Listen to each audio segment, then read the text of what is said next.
Boa noite a todos que aqui se encontram reunidos na nossa Casa Espírita Fonte Esperança. E boa noite a todos que estão nos acompanhando remotamente. Hoje teremos a palestra do nosso caro amigo Carlos Alberto, cujo tema é Valei-vos da Luz. E a prece inicial, nós passaremos a palavra ao André Fernandes, aqui presente, para que a faça em nome de todos nós.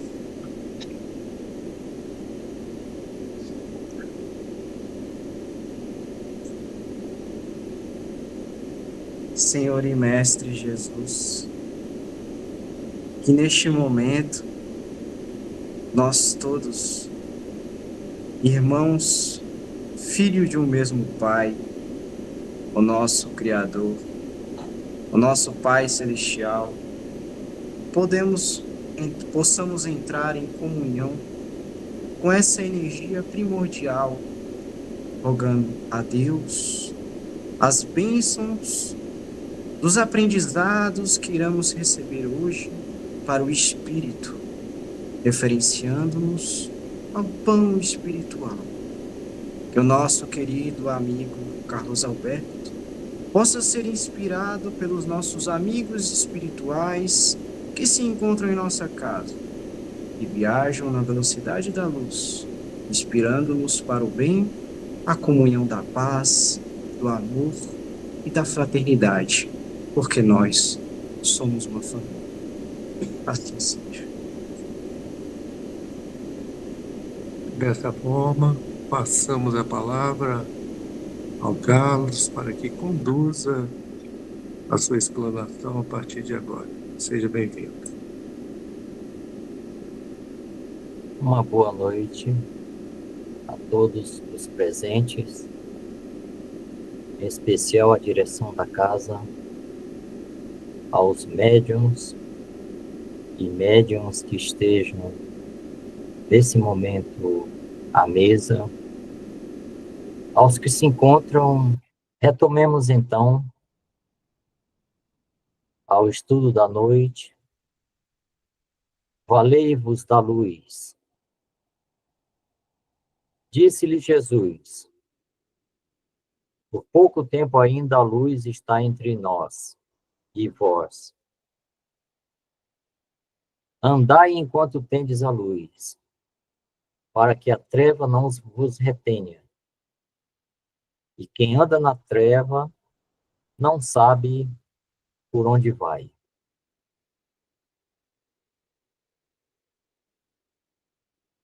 Isso está em João 12:35. O título Valei-vos da Luz é de Emmanuel, que diz que o homem de meditação encontrará pensamentos divinos, analisando o passado e o futuro. Vê-se-á colocado entre duas eternidades, a dos dias que se foram e a que lhe acena o porvir. Pão Nosso, capítulo 6.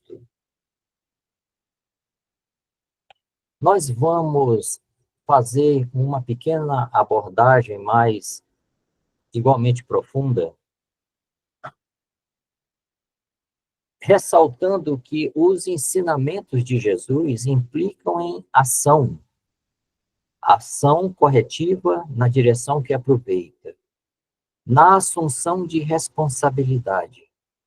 Aquele que está recebendo as sementes iluminativas tem o dever, tem a obrigação e deve se comprometer em que a luz que chega até ele possa, pelas suas ações, em colaboração com o próximo, nas ações de caridade, na propagação das verdades do Evangelho, seja igualmente um velador da luz, aquele que tem a responsabilidade de também a transmitir.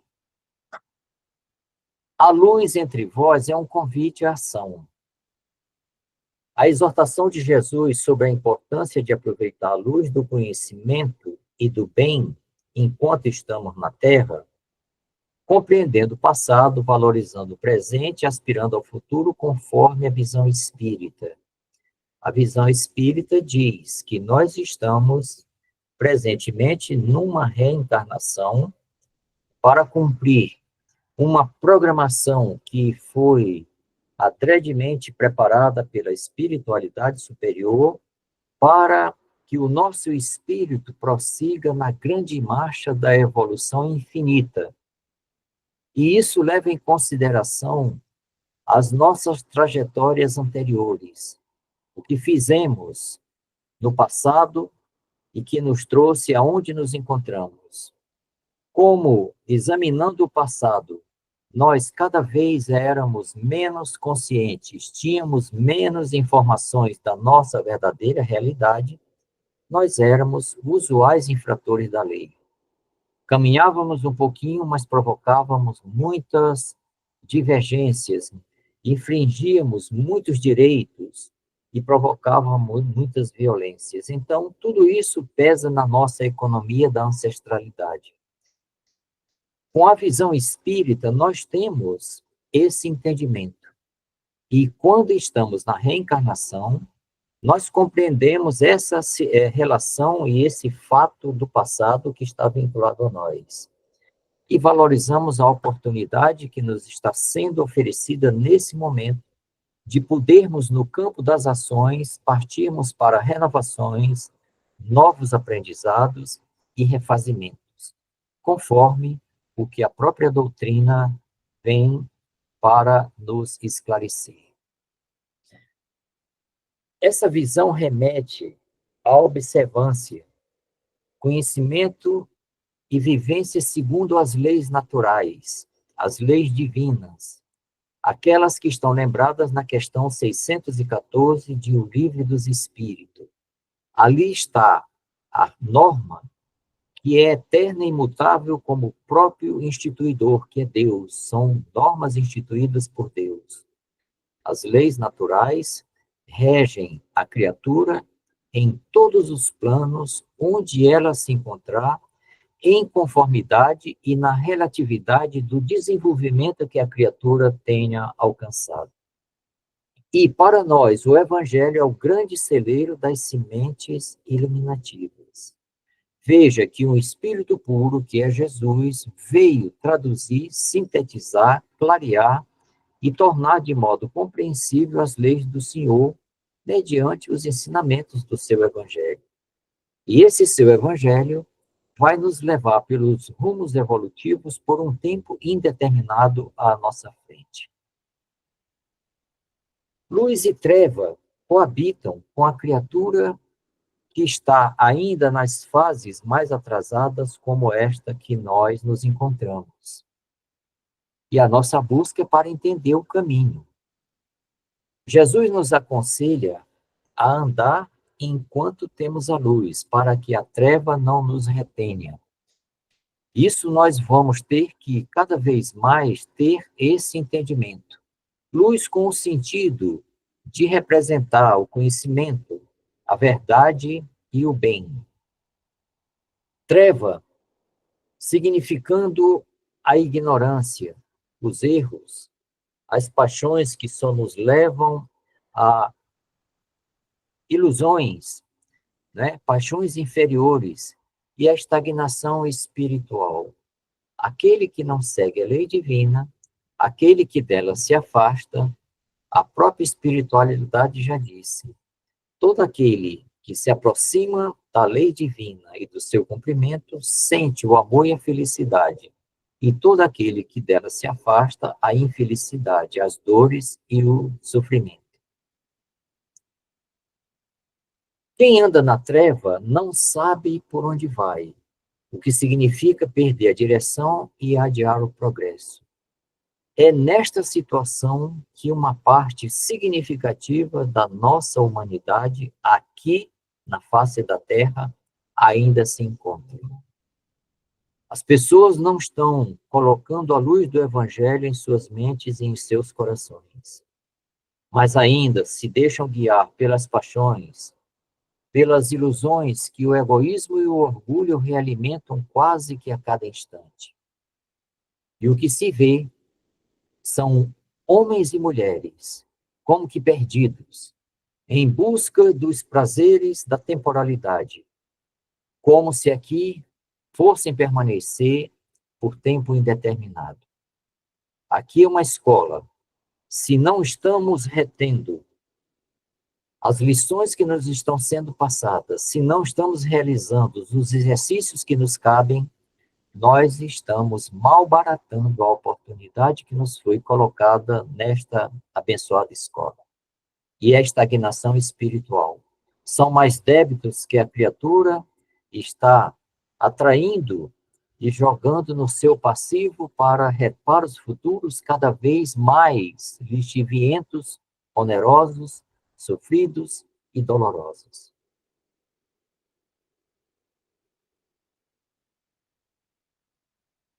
Emmanuel, então, começa a nos esclarecer dizendo que o homem que medita encontra pensamentos divinos.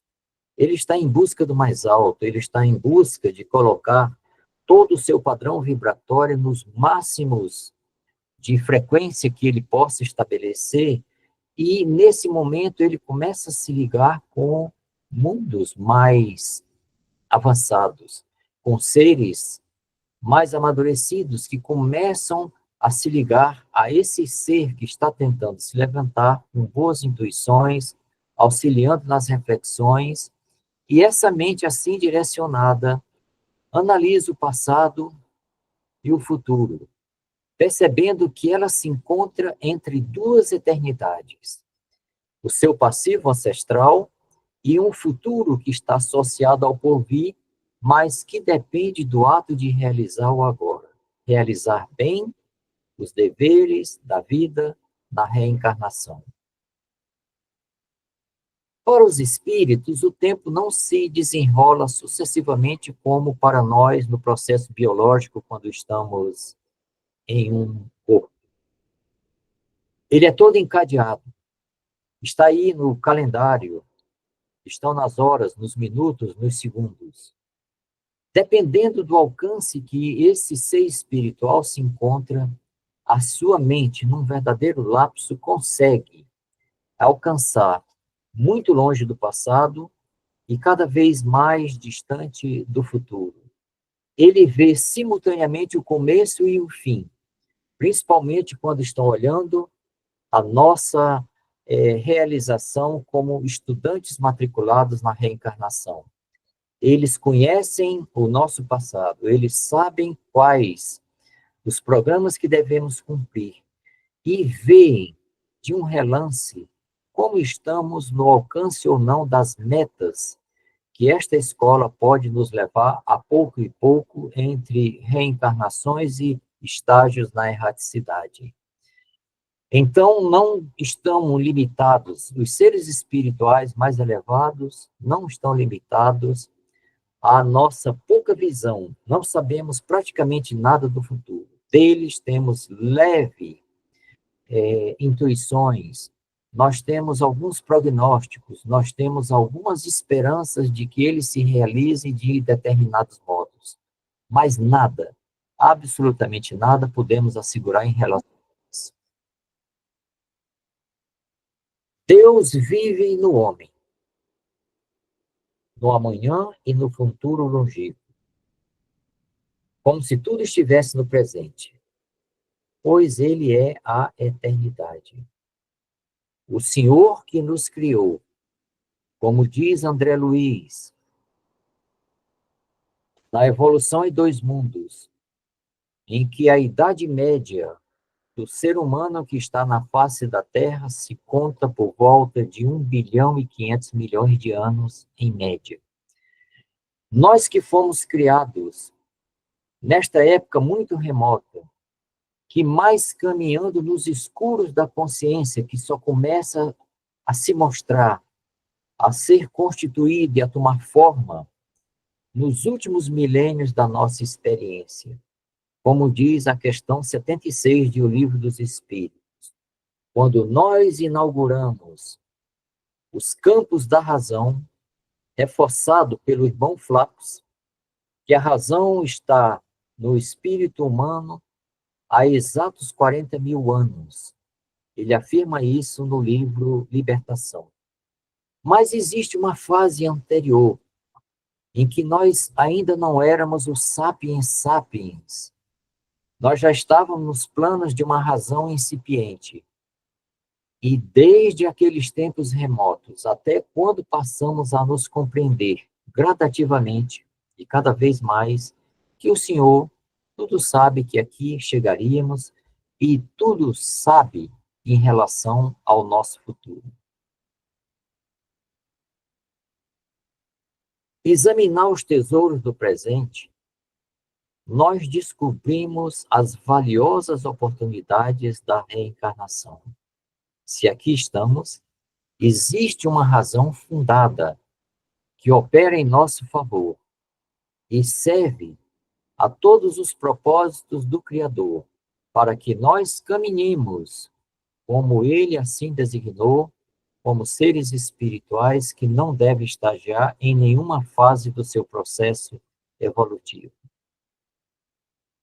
A vida presente é uma dádiva de tempo recebida. Nascer e morrer faz parte do espírito na reencarnação, que deve ser aproveitada no trabalho edificante. A maioria das pessoas busca satisfações imediatas. É como se fosse o agricultor que plantou a semente hoje e amanhã já quer colher. Mas o verdadeiro progresso exige que nos transformemos primeiro por dentro, fazendo a luz para o cérebro e luz para o coração, luz para a mente e luz para as emoções. Então, Emmanuel nos lembra que o caminhar do progresso espiritual se conta com as dobras dos milênios, não é de uma reencarnação e outra que vamos alcançar os reinos celestiais, os reinos angelicais. Um dia ali aportaremos, mas teremos que cumprir todas as missões, todos os trabalhos, todos os testemunhos e aprendizados que nos afastam de colhermos esses tesouros que estão guardados para o nosso futuro.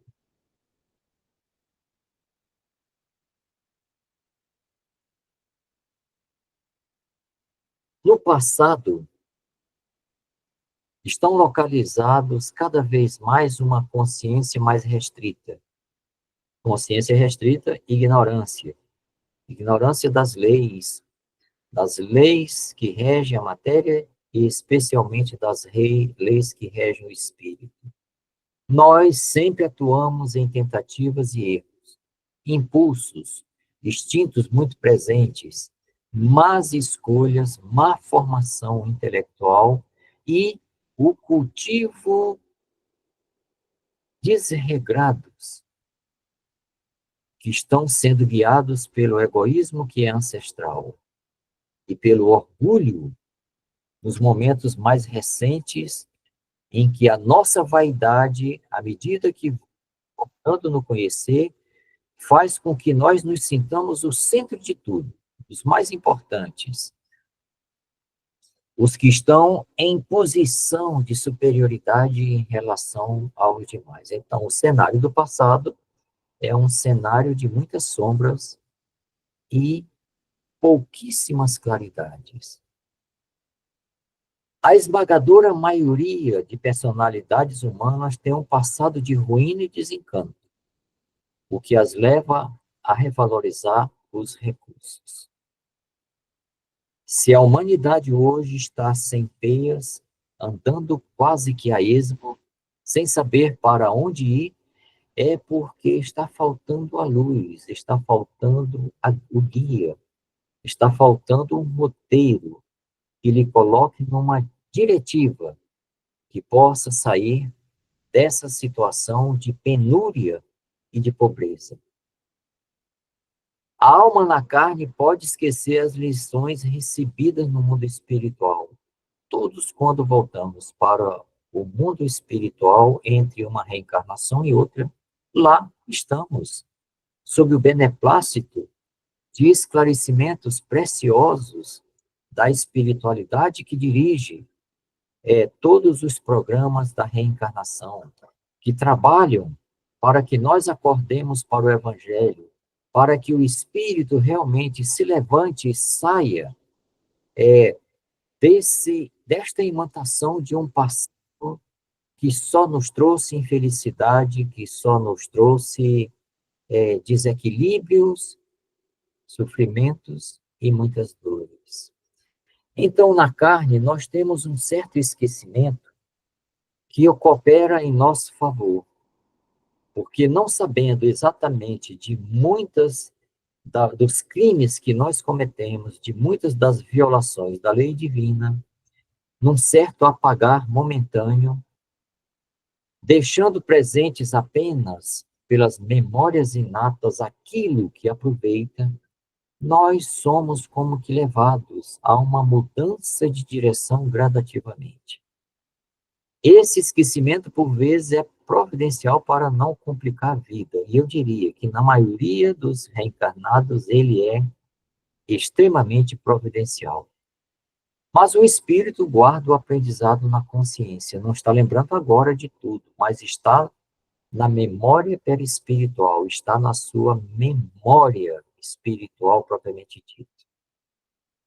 E mais cedo ou mais tarde, ele vai tendo acesso a esses acervos e vai se religando em si mesmo com o impulso, com o auxílio dessas mentes que são os verdadeiros anjos da guarda, que são os mentores, que são os guias do Senhor em cada instante das nossas vidas. Para o atrasado, para o rebelde, a dor e o sofrimento são processos de despertamento e correção dos erros do passado. Nós deveríamos aprender e deveríamos guardar pelas boas lições e orientações. Deveríamos dar causa àquilo que promove o bem, mas nos deixamos ainda levar pelas ilusões alimentadas por este passado egoísta e orgulhoso. E, como um remédio supremo, a própria lei impõe aprendizados lixivientos. É quando a criatura, quase que a fórceps, passa para um acordar após passar por experiências dolorosas, experiências sofridas. É quando a dor faz com que o indivíduo queira dela se libertar e abrir a mente para novos horizontes, novos aprendizados e nova maneira de agir. A promessa do futuro. No futuro, esse ser antevê a bendita luz da imortalidade. Ele sabe que o que ele não completar agora terá a chance de completar logo à frente. E do que ele não fez, terá a chance de fazer em um novo momento. E o que fez ruim terá a oportunidade de refazer. É o que nos alimenta a esperança, é o que nos dá motivação na existência, na superação de nós mesmos. O Espiritismo revela a existência do mundo invisível e o destino do homem após a morte, confirmando que a vida espiritual não se interrompe por efeito da morte do corpo físico, e que aqui já vivemos e retornaremos a viver.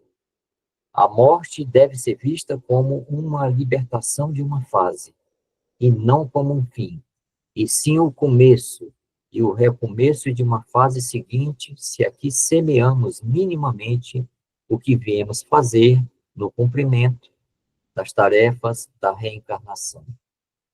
Todas as almas progridem incessantemente, isso os espíritos nos revelaram, através de existências sucessivas, buscando cada vez mais a autossuperação.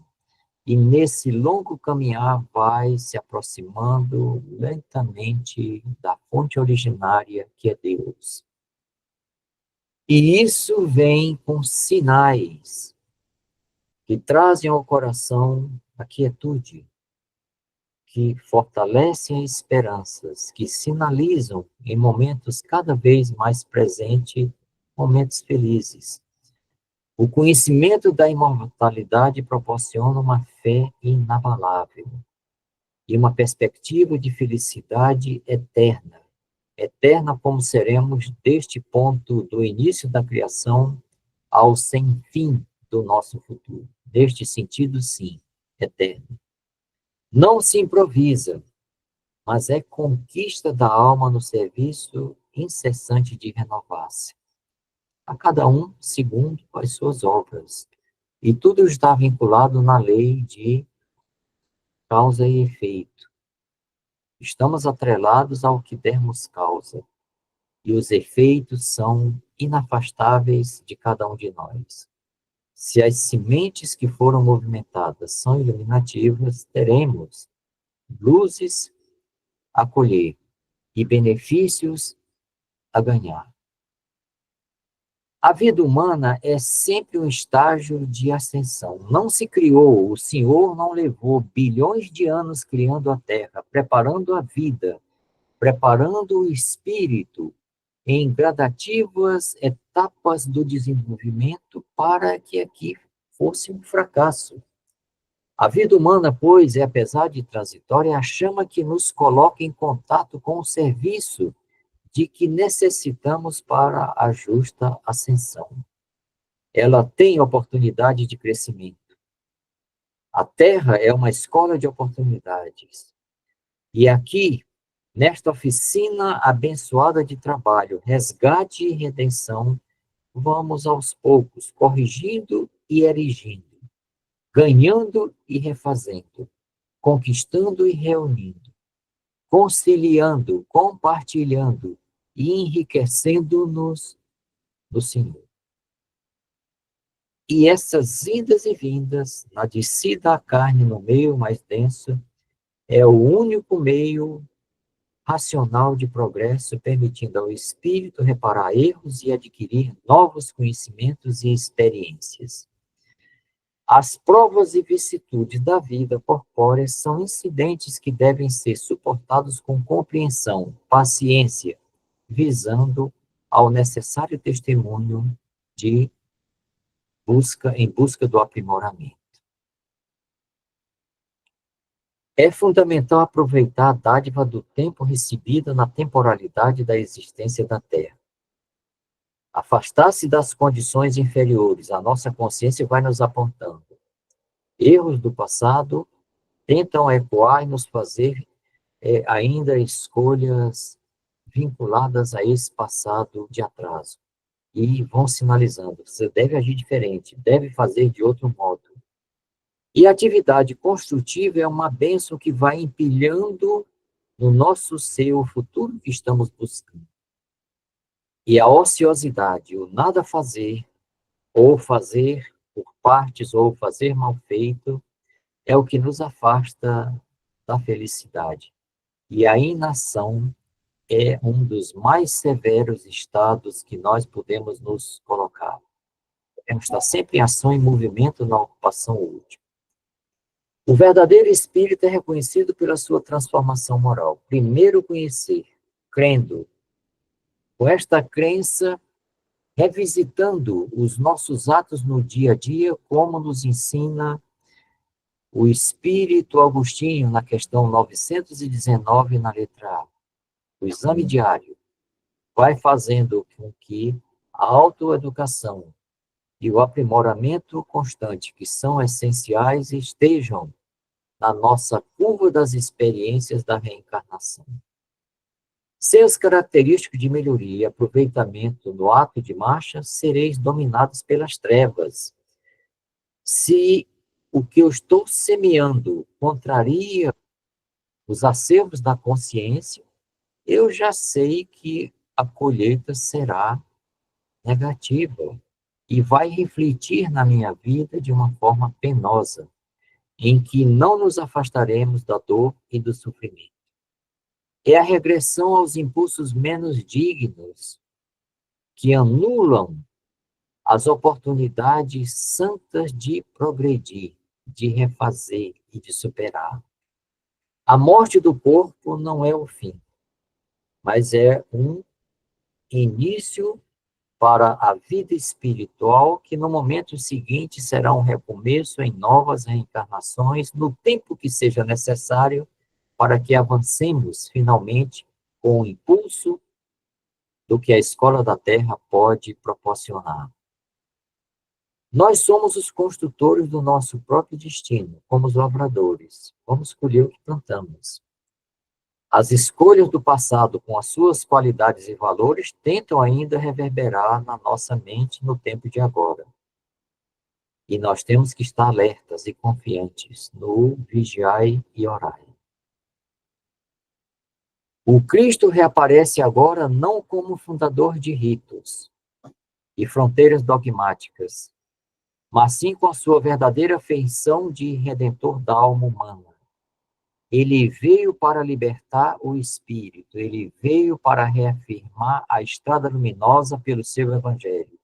Ele veio para impulsionar o nosso coração e a nossa mente na superação de muitas impedâncias e resistências que nos ligavam continuamente à nossa ancestralidade.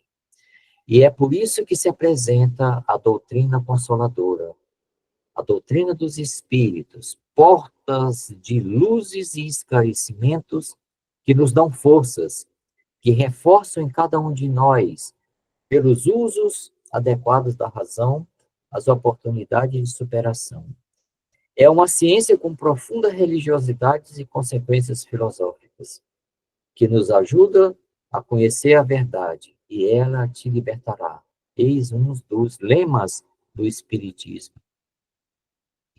Somos convidados a viver o Evangelho de Jesus, trabalhando na caridade, no amor e na transformação moral, pois essa é a via para a felicidade e a elevação espiritual, garantindo a paz de consciência. Confiemos em Jesus. Sigamos sem mescla, sem receio, sem titubearmos, porque não existe outra porta para a libertação do nosso espírito. Que as luzes deste Senhor recaiam sobre cada um com suas bênçãos. E damos graças. Graças a Deus. Agradecemos mais uma vez ao Carlos pela boa vontade, pelo carinho. Pedimos desculpas pelo contratempo inicial. E passamos a palavra de volta, mano, para ouvir sua prece de encerramento. Senhor, com o coração tomado de emoções pelos apelos amorosos que vós dirigis a cada um de nós com o passar dos séculos. Vós instituíste o teu evangelho, que deveria nos ter levantado há 2000 anos. Como poderíamos? E nos deixamos, por muitos processos meramente humanos, nos desviar dessa estrada luminosa, voltando a cometer os mesmos erros, realimentando o egoísmo e o orgulho, causando dor e sofrimento para onde estivéssemos, desorganizando as sociedades, trazendo a violência, como vemos até o presente momento, em que utilizamos a força para o predomínio, para a supremacia, para o reconhecimento de poder sobre os demais seres. E a força do teu evangelho é a força do amor. A sua realização são as obras de compartilhamento, de doação, de cooperação permanentes de umas criaturas para com as outras. Vós aguardastes pacientemente ligeiros avanços que tivemos no nosso espírito para reafirmar o vosso evangelho pelo Consolador prometido. E a doutrina trouxe luzes e esclarecimentos que enchem a nossa mente de sementes que agora aguarda que levemos do coração para as nossas mãos, que saiamos do imobilismo para o campo dos testemunhos e que possamos viver fraternalmente, como é um requisito da lei de amor, como é um requisito da lei de justiça, para finalmente nos libertarmos das nossas sombras e podermos fazer que brilhe a luz que Jesus antecipou em Mateus 5,16. Que brilhe a luz de cada um pelos seus melhores esforços, pela sua perseverança, pelo vencer a si mesmos, a passo, nas pequenas ações, nos pequenos testemunhos, mas que sejam perseverantes, que sejam continuados. Que o Senhor nos abençoe e guarde. Mais uma vez, o nosso muito obrigado. Como também agradecemos a todos aqueles que nos acompanharam remotamente, deixando aqui para o Mano um convite para a próxima segunda-feira, a reflexão do nosso trabalho de tratamento físico e espiritual. Estaremos juntos. Grande abraço. Uma boa noite a todos.